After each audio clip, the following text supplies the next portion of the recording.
呢一節我哋會轉向睇下兩戰期間嘅香港中產居民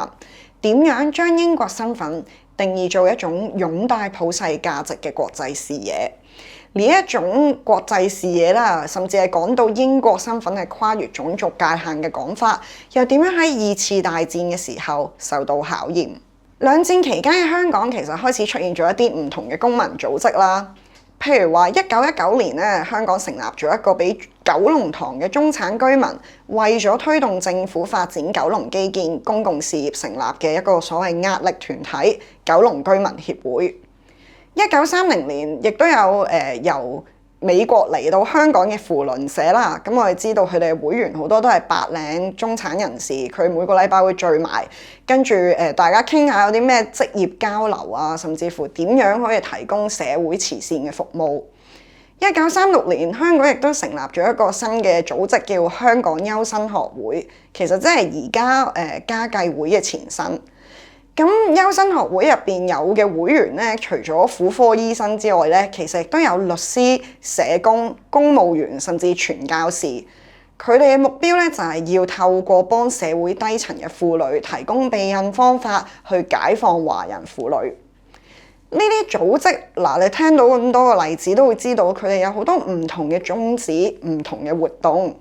但係一樣嘅就係咧，呢啲組織全部都接受多種族會員去參與。同樣地，佢哋都係推廣緊一種國際視野，要將香港嘅公民社會同國際公民社會接軌。我哋睇翻佢哋嘅會員名單咧，其實有好多嘅 overlap 㗎，即係話好多呢啲中產居民其實係同時參加幾個呢啲唔同嘅組織。佢哋參加呢啲組織咧，係因為佢覺得自己履行緊，佢哋覺得作為大英帝國子民身份應該要做嘅義務。佢哋覺得自己作為一個英國人，佢哋需要擁戴普世價值，要有國際視野。所以透過參加呢啲唔同嘅公民組織咧，佢哋要推廣跨種族嘅友誼，改善華人婦女福利，甚至乎係參與本土政治。甚至乎你會見到佢哋喺呢啲活動上面咧，會好詳細咁講話啊！我哋作為大英帝國嘅子民有啲咩義務？最誇張係佢哋會講啦，佢哋覺得英國殖民主義對於佢哋，甚至乎對於世界有啲咩益處？呢啲係我哋所謂嘅 Imperial Cosmopolitanism。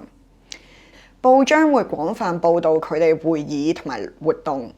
所以呢啲會員咧，佢哋講到嘅唔同嘅説法啊，都會被公開咁樣傳播開去，甚至乎有一啲會講到覺得因為英殖統治，先容許到佢哋可以多種族地喺香港呢一個殖民地入邊共存，將英國身份定義做一種擁戴普世價值、跨越種族界限嘅國際視野。但係當我哋去睇翻當時香港有嘅種族歧視，我哋會知道呢啲講法有佢嘅弱點啦。而呢一種講到英國身份跨越種族界限嘅講法，喺第二次世界大戰嘅時候，其實係受到最大嘅考驗。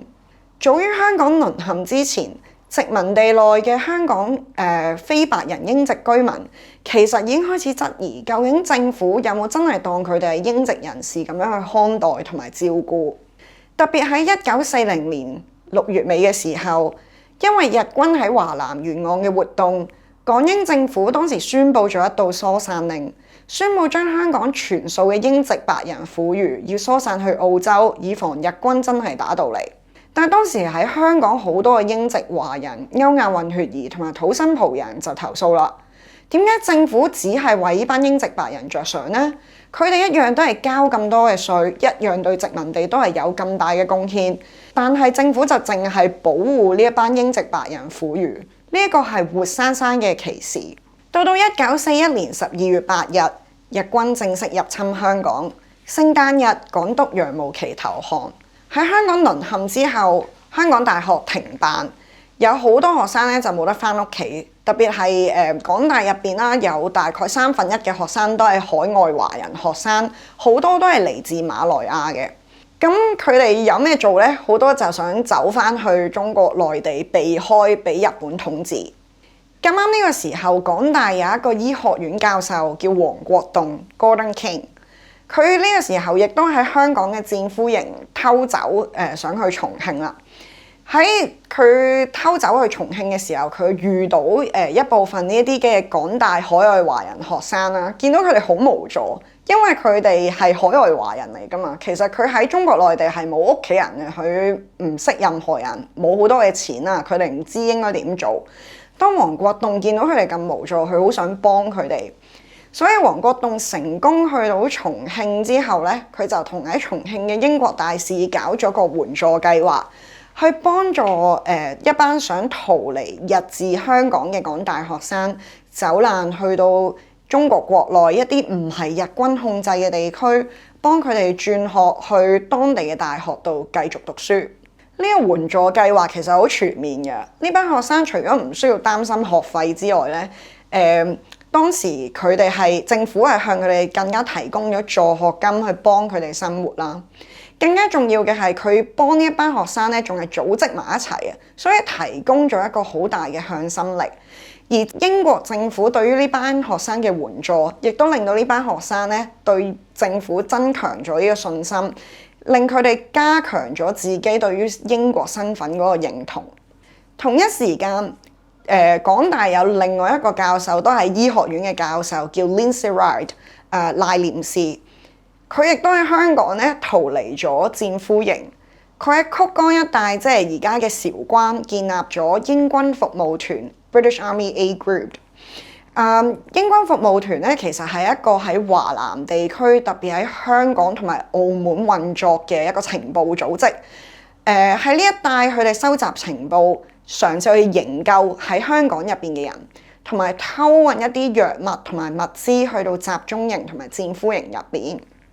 英軍服務團嘅工作咧，其實係一直都要靠住華人、土生葡人同埋歐亞混血兒先做到，因為好簡單啦，要靠佢哋嘅語言能力，佢哋喺香港、澳門等地嘅人物先可以做到。更加重要嘅係，當時香港係日治時期啦，如果一個即係英籍白人走入去香港咧，其實係好顯眼嘅，所以一定要靠呢一班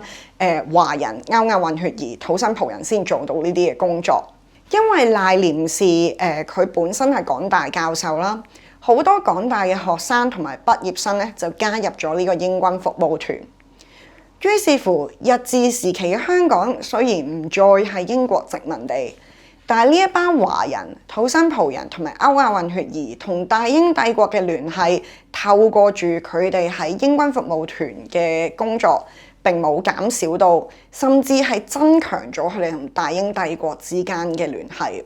但係對於黃國棟、賴廉士呢一班嘅英國白人嚟講，佢哋係見到呢班學生、呢一班被殖民者。雖然佢哋面對住種族歧視，但係佢哋仍然無私咁樣去為大英帝國冒性命危險，就更加欣賞佢哋，同埋令佢哋更加覺得英國身份唔應該受到種族所限。呢一班學生，呢一班被殖民者，其實同佢哋一樣，都係大英帝國嘅一份子。但係接觸頻繁咗，有時亦都唔一定代表被殖民者會對英國嘅向心力係增加。特別係對於一班去咗澳門避難嘅土生葡人而言，佢哋更加睇清英國政府係點樣忽視佢哋嘅英籍身份。好多去咗澳門嘅土生葡人，因為冇咗佢哋喺香港嘅生計，就成為咗難民。於是乎，佢哋去到澳門嘅英國領事館度申請援助。咁但係領事館咧，一如既往咁樣覺得呢一班土生葡人咧，唔係真正嘅英國人嚟嘅喎。佢哋甚至會覺得呢班係葡人嚟嘅，佢喺澳門應該有人幫到佢噶啦。佢哋冇英國白人咁需要得到我哋英國領事館嘅協助，所以喺實際上咧，呢班土生葡人受到英國領事嘅幫助咧，係冇英籍白人咁容易嘅，令到呢一班土生葡人就覺得自己不被接納。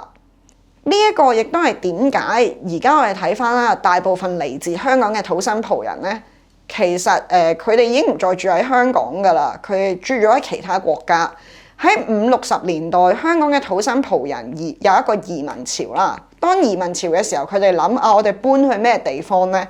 好多係冇諗過搬去英國㗎，因為佢哋會諗英國其實都唔係咁中意我哋啫。睇翻第2次世界大戰嘅時候，我哋一直俾人當係所謂嘅二等公民 （second class citizens）。如果我哋而家搬去英國，情況都係一樣。咁所以佢哋好多咧係決定搬咗去加州啊、澳洲同埋加拿大嘅。喺呢一堂，我哋可以睇到英國殖民統治點樣影響住香港嘅社會發展同埋身份認同。我哋睇到嘅例子其實都提醒住我哋要避免將一個人嘅身份認同放入去一個 label 入邊，覺得一個人一係就係英國人，一係就係中國人。我哋係見到喺殖民地時期，英國人嘅身份其實往往係同其他身份認同共存嘅。